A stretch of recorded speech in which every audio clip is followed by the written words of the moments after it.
La journée éducative, c'est effectivement un moment pour l'échange et la discussion avec les professionnels. Mais pour l'heure, place au déjeuner dans la convivialité. L'asthme, c'est aussi une question de santé publique qui intéresse certains politiques. En disant un homme politique, on va dire un vrai, s'intéresse à tout ce qui peut toucher la société. Et l'asthme étant une maladie qui touche une bonne tranche de la population, c'est normal que les hommes politiques y soient, les élus, la société civile, tous les représentants soient là.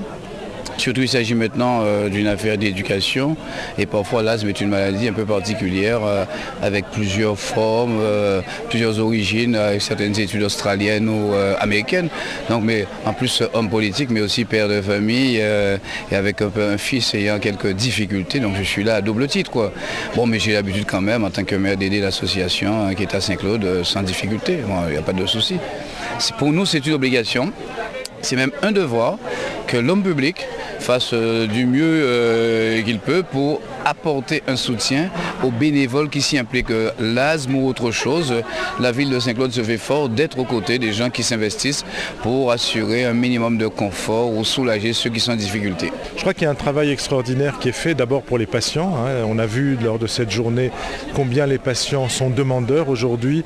On n'a plus de personnes qui se contentent finalement de recevoir une ordonnance, mais les gens demandent à comprendre ce qui leur arrive, demandent à ce qu'on leur explique leurs médicaments, demandent à ce qu'on leur donne les clés pour savoir comment se débrouiller avec la maladie. Et je crois que ça a été très démonstratif. Ici, on a vu que les gens étaient vraiment très très satisfaits.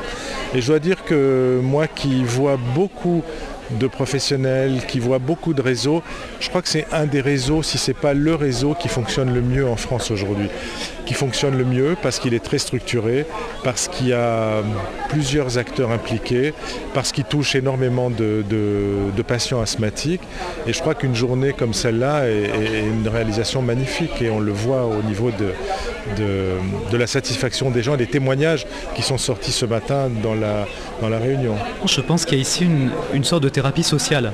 C'est-à-dire que le simple fait que vous soyez ici, c'est un objet social qui va être actif, qui va agir sur les médias ici en Guadeloupe et qui va faire les gens se poser des questions sur l'asthme dans les communes et qui va faire que les gens à un moment donné vont s'intéresser, vont se dire tiens, si mon bébé siffle, c'est peut-être pas normal, peut-être que je vais en parler au docteur. Et ça, c'est une vraie thérapie au niveau de la collectivité. Donc en ce sens-là, oui, c'est un événement thérapeutique.